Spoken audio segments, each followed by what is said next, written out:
दोस्तों, आप देख रहे हैं एग्जाम टूल्स चैनल और मैं एस पी कुमार आपके लिए हाइट एंड डिस्टेंस लेके आया हूँ। जैसा कि आपको पता है, पहले एक क्लास मैंने हाइट एंड डिस्टेंस का लिया, उसमें कुछ बेसिक्स बताए थे और प्रॉब्लम किस तरह से सोल्व किया जाता है हाइट एंड डिस्टेंस का, उसके बारे में बताए थे। तो अभी जो है हम इसमें कोशिश करेंगे कि इसमें जितना भी पॉसिबल टाइप्स ऑफ प्रॉब्लम हैं जो कि एग्ज़ाम में आपसे पूछा जा सकता है, हर वो प्रॉब्लम्स को यहाँ पे सॉल्यूशन करेंगे। तो उसमें ही अभी एक अलग टाइप का प्रॉब्लम जितना बताए थे उससे अलग टाइप का प्रॉब्लम यहाँ पे है। देखते हैं उसका सॉल्यूशन किस तरह से करेंगे। तो यहाँ पे बोल रहा है an observer 1.5 metre tall 1.5 metre tall is 28.5 metre away from a chimney. एक चिमनी है, उससे 28.5 मीटर दूर एक ऑब्जर्वर खड़ा है जिसका हाइट 1.5 मीटर है। मतलब 1.5 मीटर का ऑब्जर्वर 28.5 मीटर दूरी पे एक चिमनी से खड़ा है। चलिए दूसरा line, the angle of elevation of the top of the chimney from her eyes is 45 degree. अभी तक हम जो देख रहे थे वो ग्राउंड से एंगल दे रहा था, angle of elevation from the ground दे रहा था, लेकिन यहाँ जो है यहाँ दिया है the angle of elevation of the top of the chimney from her eyes. Her eyes मतलब ऑब्जर्वर का आई से दे रहा है 45 डिग्री है और ऑब्जर्वर का हाइट दिया है 1.5 मीटर। इसका मतलब है कि ये ग्राउंड से एंगल नहीं है, ये ऑब्जर्वर के आईज से है। तो 1.5 मीटर के बाद से ये एंगल है। तो देखते हैं इसका फिगर किस तरह से बनेगा।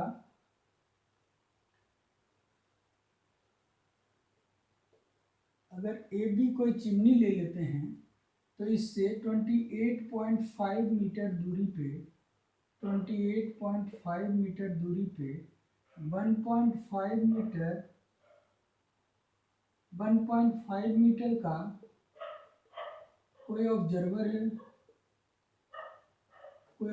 है, अब इस ऑब्जर्वर के आईज से हर आईज से जो चिमनी के टॉप है उसका एलिवेशन एंगल जो है वो 45 डिग्री है। तो यहाँ पे बनाते हैं, इस ऑब्जर्वर का आई यहाँ पे होगा। तो एलिवेशन एंगल के बारे में हम बताए थे कि हमारा जब हम कोई ऑब्जेक्ट को देखते हैं, किसी पॉइंट को देखते हैं, तो जब मेरा सर ऊपर की तरफ उठता है तब मेरा आई जो हॉरिजॉन्टल के साथ एंगल बनाता है वो एलिवेशन एंगल होता है। तो यहाँ पे एलिवेशन एंगल दिया है और उसके ऑब्जर्वर के आई से ही दिया है वो 45 डिग्री है। तो इस एंगल को एलिवेशन एंगल कहेंगे यहाँ पे, जो कि 45 डिग्री है। अब इस लाइन को यहाँ पे इसके हॉरिजॉन्टल सामने खींच देंगे, जो कि यहाँ पे पॉइंट डी पे मिल रहा है, और कोई ये ऑब्जर्वर का भी कुछ नाम दे देते हैं, जैसे ई एफ कोई ऑब्जर्वर है। यहाँ पे हम क्या बनाए, ए बी चिमनी है, उसका हाइट हमको पता नहीं है, उसका हाइट ही निकालना है, हाइट ऑफ चिमनी ही निकालना है। ए बी कोई चिमनी है जिससे 28.5 मीटर दूरी पे कोई ऑब्जर्वर ई एफ है जिसका हाइट 1.5 मीटर है, और वो ऑब्जर्वर जब चिमनी के हाईएस्ट पीक को देख रहा है तब उसका जो एलिवेशन एंगल है वो 45 डिग्री है। तब हमको चिमनी की हाइट निकालना है। तो यहाँ पे हम क्या क्या किए, सॉल्यूशन, यहाँ पे A B represent the chimney, AB represent the chimney and EF represent the observer which is 1.5 meter tall. AB represent the chimney and EF represent the observer which is 1.5 meter tall, and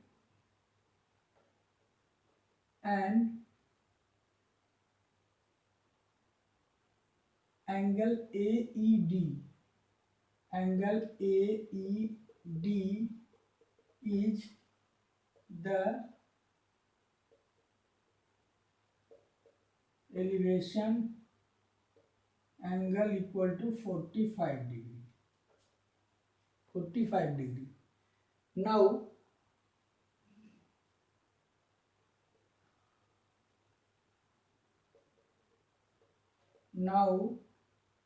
from figure EF is equal to dB लिख सकते हैं, क्योंकि ये horizontal line है, ये ground का horizontal line है, तो ये दोनों आपस में पैरेलल हैं, तो EF is equal to dB हो जाएगा, इज इक्वल टू 1.5 मीटर। और क्या दिया हुआ है, BF is equal to 28.5 metre.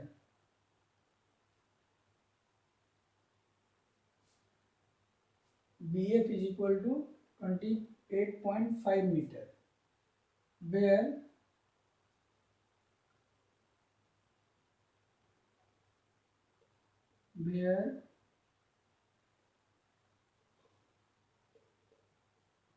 observer is standing at point 28.5 meter away from the chimney base B। अब चिमनी बेस बी से 28.5 मीटर दूरी पे ऑब्जर्वर EF है। अब हमको निकालना क्या है, then we have to find the height of chimney, we have to find the height of chimney. तो अब क्या करेंगे, अब यहां से चलेंगे इन ट्रायंगल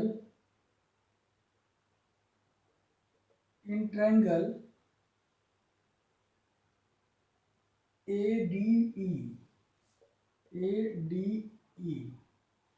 अब हमें चिमनी का हाइट निकालना है, जहाँ पे ये हाइट हमको पता चल गया है 1.5 मीटर है, लेकिन चिमनी का हाइट क्या होगा, AB होगा। तो AB निकालने के लिए DB तो निकल गया है, अब AD अगर निकल जाए तो AB निकल जाएगा। तो इन ट्रायंगल ADE ये एंगल दिया हुआ है, एंगल ऑफ एलिवेशन। तो अब इस एंगल के लिए हमें ये डिस्टेंस पता है और ये निकालना है, तो ये दोनों साइड्स के रिलेशन में अगर tan थीटा ले लेते हैं तो वो दोनों साइड्स का रिलेशन आ जाएगा लंब बाई आधार। तो tan 45 degree is equal to AD by DE is equal to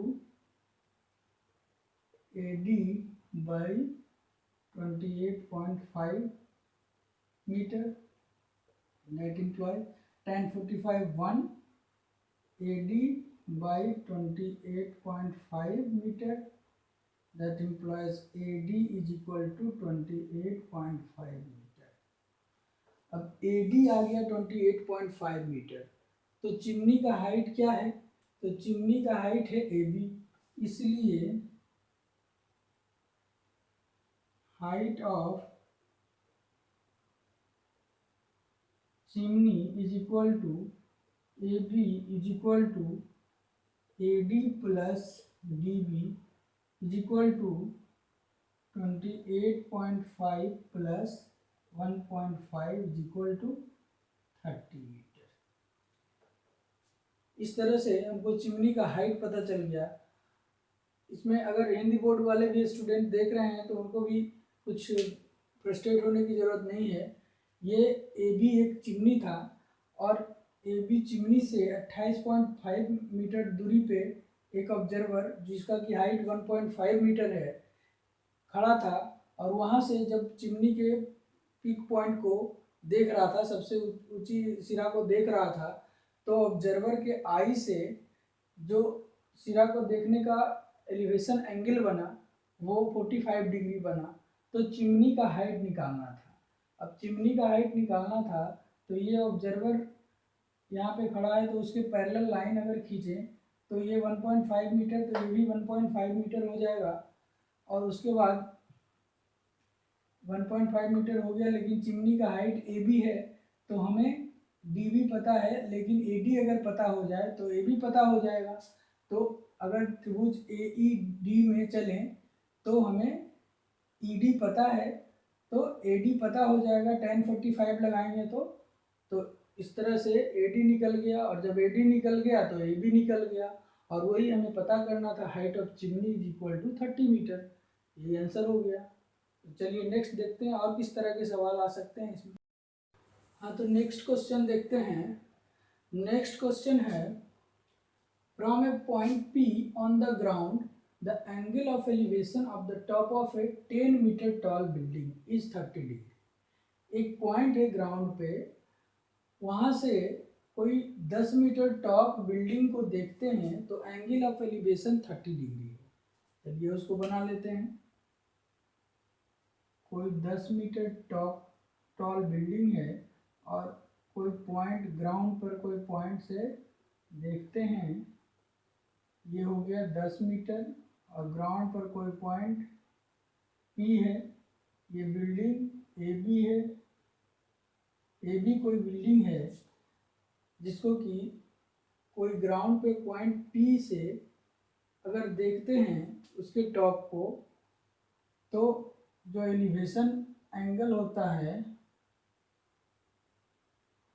जो एलिवेशन एंगल होता है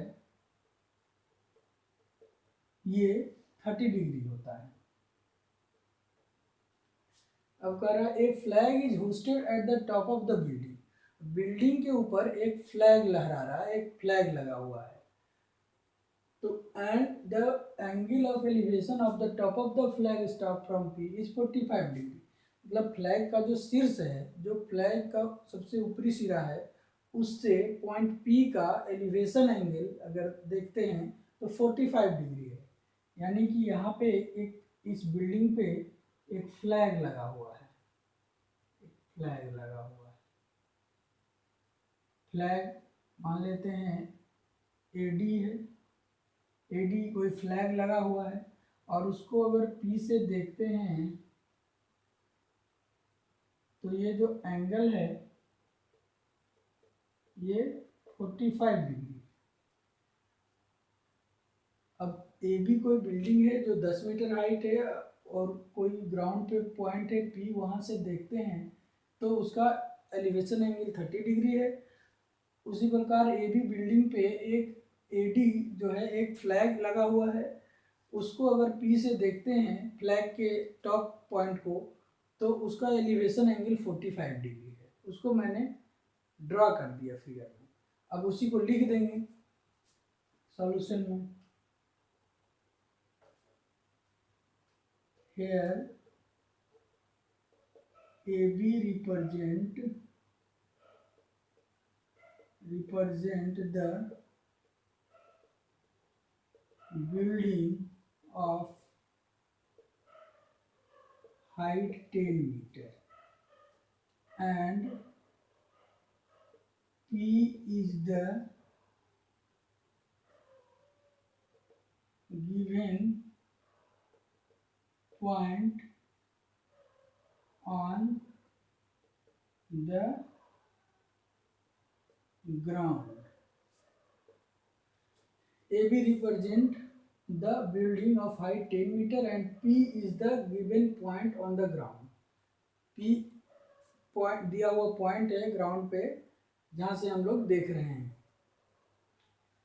and AD represent the flag staff. AB represent the flag, AD represent the flag staff.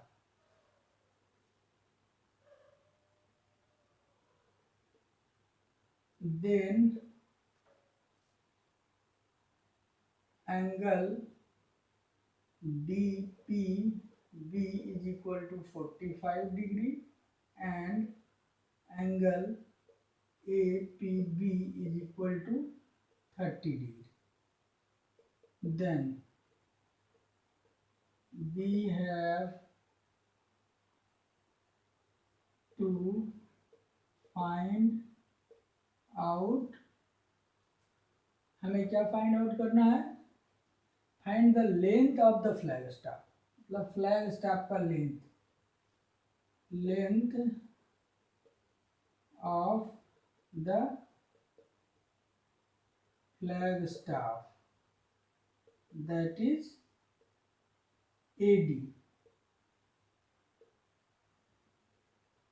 and the distance of building from point P, and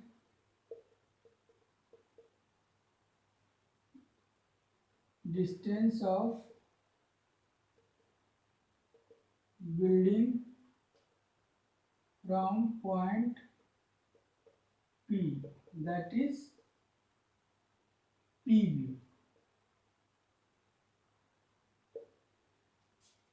अब AB एक building AB building है जो 10 metre है, और P point है जहाँ पर से उसको देखा जा रहा है। AD represent the flag staff, AD flag staff है। देन कोण DPB is equal to 45 degree, कोण DPB is equal to 45 degree, and कोण APB is equal to 30 degree, APB is equal to 30 degree. Then we have to find length of flag staff AD and distance of building from point P, that is P. हमें AD निकालना है और PB निकालना है। तो अब इसमें हम देख रहे हैं कि दो ट्रायंगल फॉर्म हो रहा है, एक तो DPB और दूसरा APB। हाँ, तो हम चलते हैं पहले छोटे वाले ट्रायंगल में, क्योंकि छोटे वाले ट्रायंगल में उसका एक साइड 10 मीटर दिया हुआ है और PB हमें निकालना है। तो पहले छोटे वाले ट्रायंगल में चलेंगे। In triangle APB tan 30 degree is equal to AB by PB, that implies 1/√3 tan 30 1/√3। तो 1/√3 is equal to AB 10 metre by PB, that implies PB is equal to क्या हो जाएगा, 10 मीटर इंटू √3 बराबर 10 मीटर इंटू √3 का value यहाँ पे दिया हुआ है 1.732 हो जाएगा 17.32 मीटर। तो PB का वैल्यू आ गया 17.32 मीटर। उसी तरह अब चलेंगे बड़े वाले ट्रायंगल में। बड़े वाले ट्रायंगल में चलेंगे, यानी कि in triangle now in triangle DPB tan 45 degree is equal to, ये एंगल जो है इंक्लिनेशन एंगल जो है 45 डिग्री है, तो tan 45 डिग्री लेंगे तो हो जाएगा DB by PB, DB by PB। अब DB जो है, DB को हम लिख सकते हैं AB plus AD by PB, that implies PB is equal to A B मतलब 10 मीटर प्लस ए डी, क्योंकि tan 45 is equal to 1, tan 45 1 हो गया तो पी बी को इधर ले आए, P B is equal to 10 plus A D.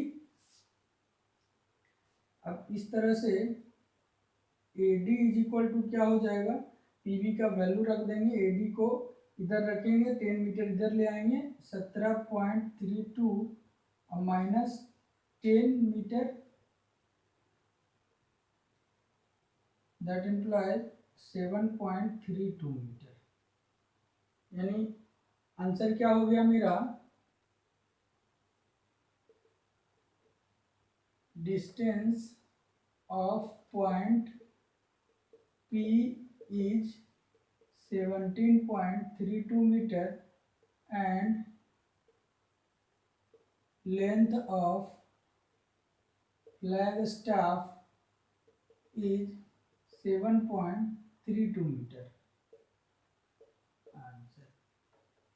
इस तरह से हम देखें कि अगर फ्लैग है, ऊपर बिल्डिंग पे फ्लैग है और फ्लैग का लेंथ निकालने के लिए बोल रहा है, तो दोनों का अगर इंक्लिनेशन एंगल दे दिया है, तो एक बिल्डिंग का हाइट दे दिया है, तो हमें आसानी से फ्लैग का लेंथ और आसानी से बिल्डिंग से कितने दूरी के पॉइंट से हम देख रहे हैं, इंक्लिनेशन एंगल बना रहे हैं, सब आसानी से निकल जाएगा। बस खाली उसको किस तरह से टेकल करें, किस तरह से उसको लेके चलें, ये ध्यान देना पड़ेगा। चलिए तो नेक्स्ट क्वेश्चन देखते हैं। हाँ, तो आगे बढ़ने से पहले दोस्तों, आप अगर इस चैनल को अभी तक सब्सक्राइब नहीं किए हैं तो जल्दी से जल्दी इसे कर लीजिए और बेल आइकन भी दबा लीजिए और लाइक करिए वीडियो को, कमेंट करिए, क्योंकि ये चैनल सिर्फ आपके लिए खोला गया है। ये चैनल, इसमें जो भी फ़ायदा है आप ही का फ़ायदा है। आपको बोर्ड एग्ज़ाम में इस चैनल से बहुत फ़ायदा मिलेगा। आप इसको सब्सक्राइब करिए, वीडियो को लाइक करिए और कमेंट करिए। हाँ, तो नेक्स्ट क्वेश्चन देखते हैं। नेक्स्ट क्वेश्चन कहता है the shadow of tower standing on A level ground. मतलब टावर जो है लेवल ग्राउंड पे खड़ा है, ग्राउंड पे खड़ा है टावर, उसका शैडो की बात कर रहा है। The shadow of tower standing on level ground is found to be 40 metre longer, 40 metre लंबा पाया गया। When the sun altitude is 30 degree, जब सन का अल्टीट्यूड जो था 30 डिग्री पे था, जो इंक्लिनेशन एंगल था सन का वो 30 डिग्री था। Then when it is 60 degree, जब 30 डिग्री था तब 40 मीटर लंबा शैडो था। मतलब 60 डिग्री के, जब 60 डिग्री था उसके बनिस्पत ये 30 डिग्री में 40 मीटर लंबा शैडो था। तो निकालना क्या है हमको, height, find the height of the tower, height of the tower find करना है। तो पहले फिगर बनाते हैं उसके लिए। तो मान लेते हैं कि कोई ए बी टावर है, ए बी कोई टावर है।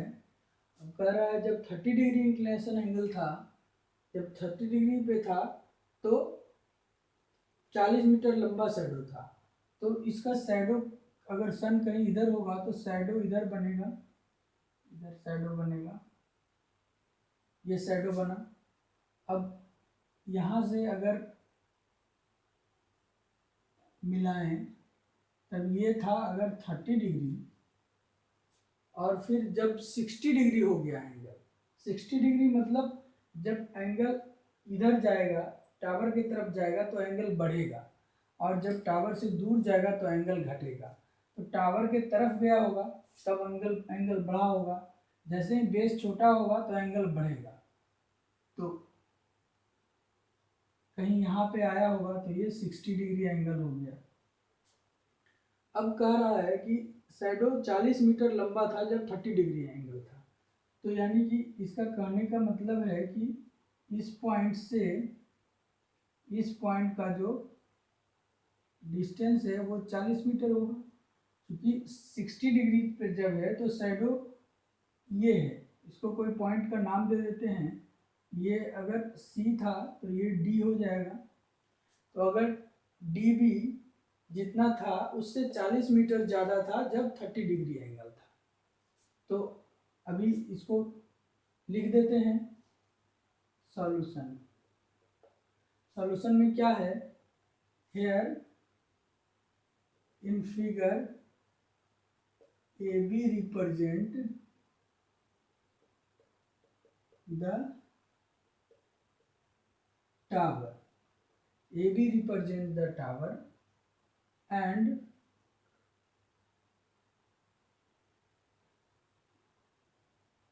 BC represent the length of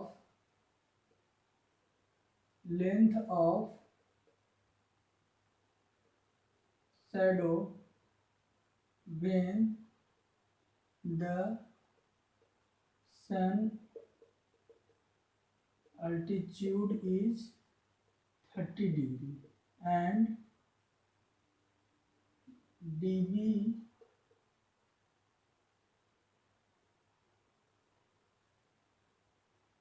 when the sun altitude is 60 degree. तो लेंथ ऑफ शैडो जो है वो BC रिप्रेजेंट कर रहा है जब 30 डिग्री अल्टीट्यूड है, और DB रिप्रेजेंट कर रहा है लेंथ ऑफ शैडो जब 60 डिग्री अल्टीट्यूड है। तो फ्रॉम क्वेश्चन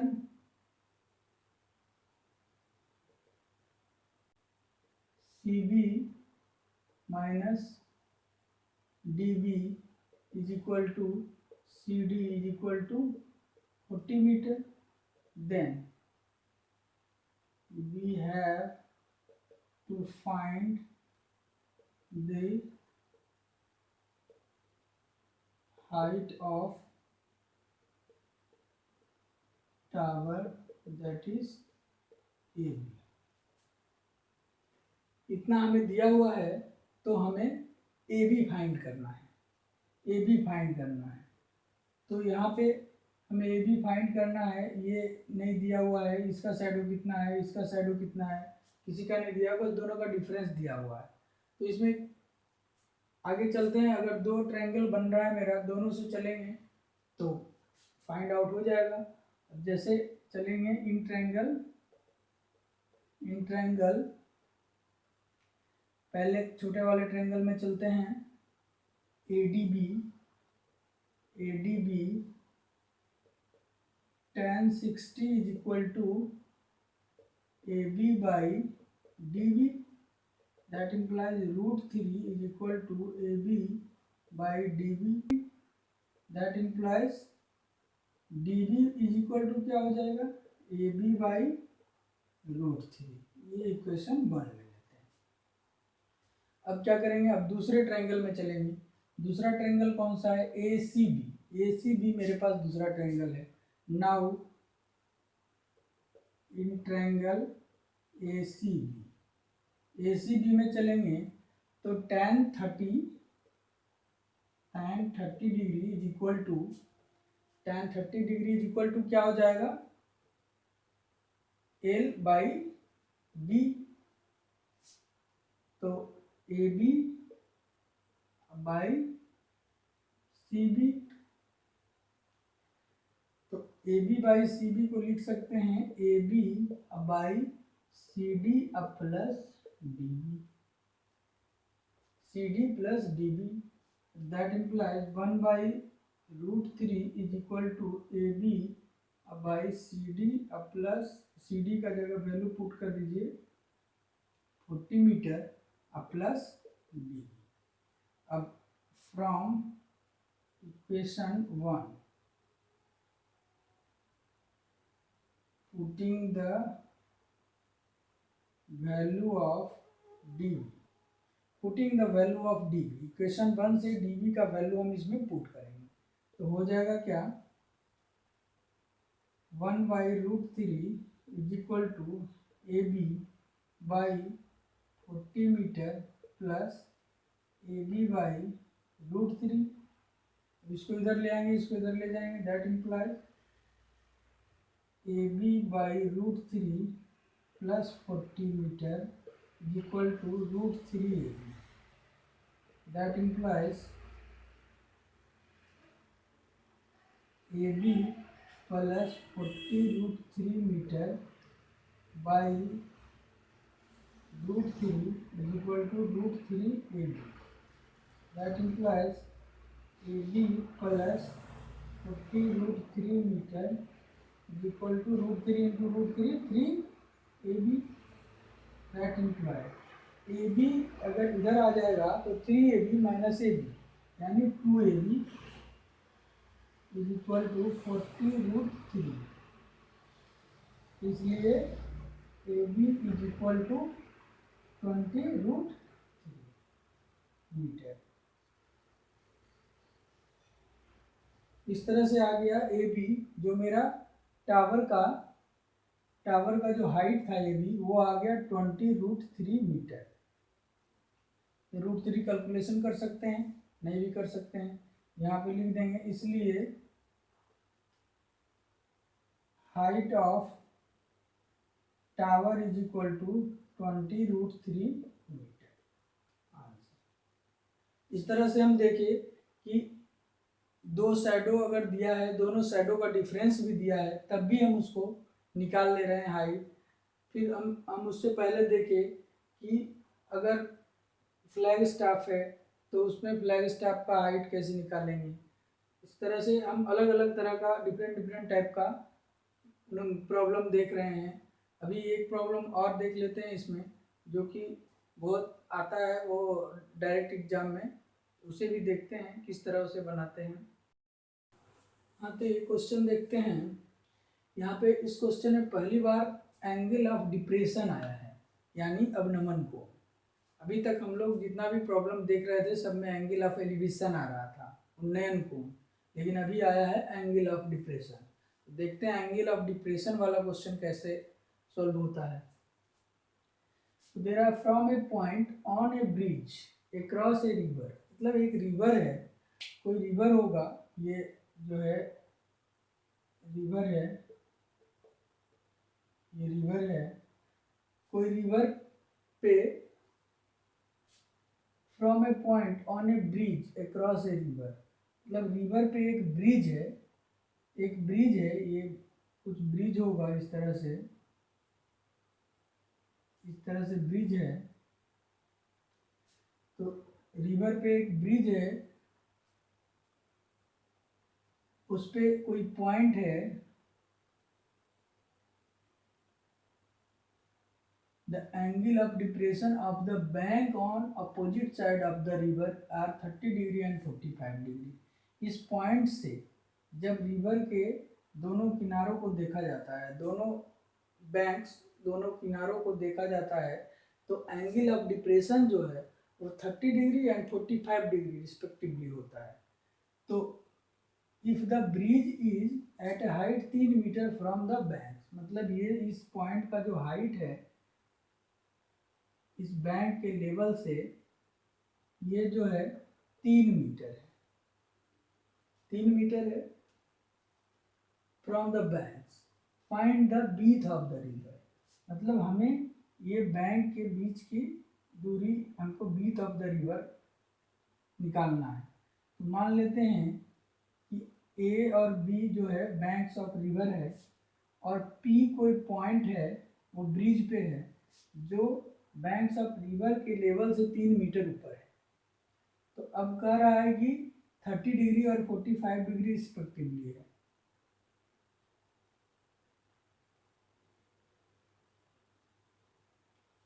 तो इसमें जिसका अगर हाइट सेम हो तो जिसका बेस बड़ा उसका एंगल छोटा, और जिसका बेस छोटा उसका एंगल बड़ा. लेकिन यहाँ पे एंगल ऑफ डिप्रेशन बोल रहा है. तो एंगल ऑफ डिप्रेशन हम बताए थे कि अगर कोई भी हम ऊंचे पर से कोई भी पॉइंट को नीचे देखते हैं और हमारा सर उसके लिए झुकाना पड़ता है, तो हमारा आँख का जो हॉरिजॉन्टल लेवल से एंगल बनेगा वो एंगल ऑफ डिप्रेशन होता है. तो यहाँ पे एंगल ऑफ डिप्रेशन जो है इसके हॉरिजॉन्टल लेवल से बनेगा. तो ये एंगल ज़्यादा दिख रहा है, ये 45 डिग्री होगा और ये एंगल जो होगा वो 30 डिग्री होगा। अब आप पढ़े होंगे पहले कि अगर कोई दो समानांतर रेखा, दो पैरेलल लाइन को कोई तिर्यक रेखा ऑब्लिक लाइन काटती है तो उसके एकांतर कोण है जो समान होते हैं। मतलब ये कोण इज इक्वल टू ये कोण, ये हो गया 30 डिग्री। उसी तरह ये कोण इज इक्वल टू ये कोण, ये हो गया 45 डिग्री। इस तरह से एंगल ऑफ डिप्रेशन था, उसको हम यहाँ पे एकांतर कोण बराबर करके यहाँ पे हम ले आए। तो अब क्या करना है, अब इसी को पॉइंट्स को लिख देना है। Solution in figure A and B represent the banks of the river and P is the point on the bridge which is 3 meter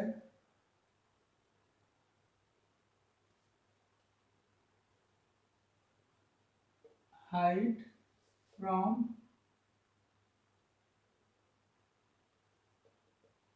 river bank level।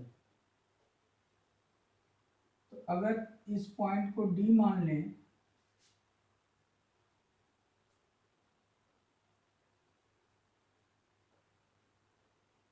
तो D is the point which is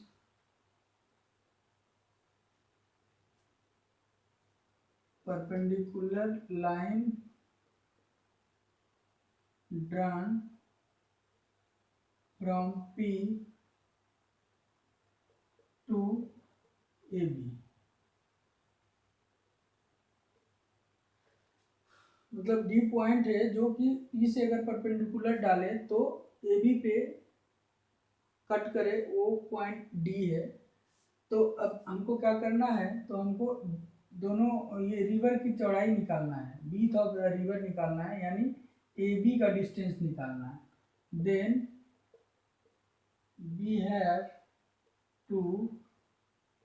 to find the distance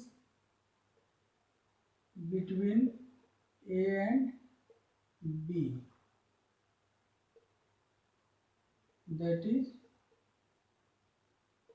width of river, मतलब A B निकालना है। तो अब क्या करेंगे हम, जैसा कि देख रहे हैं यहाँ पे दो ट्रायंगल यहाँ पे भी फॉर्म हो गया, एक है पी डी बी और दूसरा है पी डी ए। तो अगर पी डी बी से हमें ये 3 मीटर मालूम है, 3 मीटर, तो पी डी बी से चलें तो हमको डी बी मिल जाएगा, और पी ए डी से चलें तो हमें ए डी मिल जाएगा, और A D plus D B is equal to A B. तो इसलिए in triangle P D B tan 45 degree is equal to क्या हो जाएगा, P D by D B. That implies 1 is equal to P D हो गया 3 metre by D B, that implies D B is equal to 3 metre. Question 1। अब दूसरा चलेंगे, D B is equal to 3 metre आ गया। अब दूसरा चलेंगे ट्रायंगल पी ए डी में। In triangle P A D tan 30 degree is equal to tan 30 degree is equal to P D by A D, that implies 1/√3 is equal to P D हो गया 3 metre by A D, that implies A D is equal to 3√3 metre. अब क्या करना है, हमें चूंकि A B निकालना है तो चूंकि since A B is equal to A D plus D B, तो फ्रॉम 1 एंड 2 ये हो गया 2 A D plus D B, A D हो गया A B is equal to हो गया 3√3 प्लस डी बी हो गया 3 metre, 3√3 metre. That implies 3 common ले लेंगे, √3 प्लस 1 मीटर। इस तरह से इसको फिर सोल्व कर देंगे।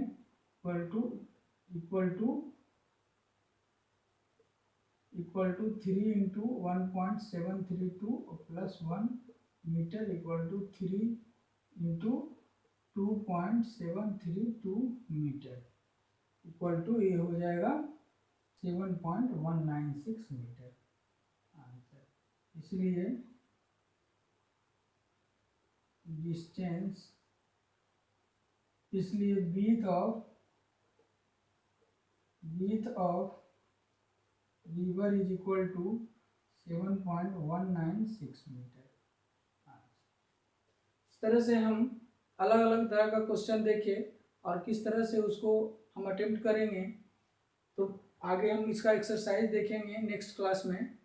तो आप इस चैनल को अभी तक अगर सब्सक्राइब नहीं किए हैं सब्सक्राइब कर लें, क्योंकि आगे जितना भी वीडियो आएंगे एकदम सभी इम्पोर्टेंट क्वेश्चन हैं और ये आपको आगे एग्जाम में बहुत हेल्प करने वाले हैं। तो धन्यवाद दोस्तों।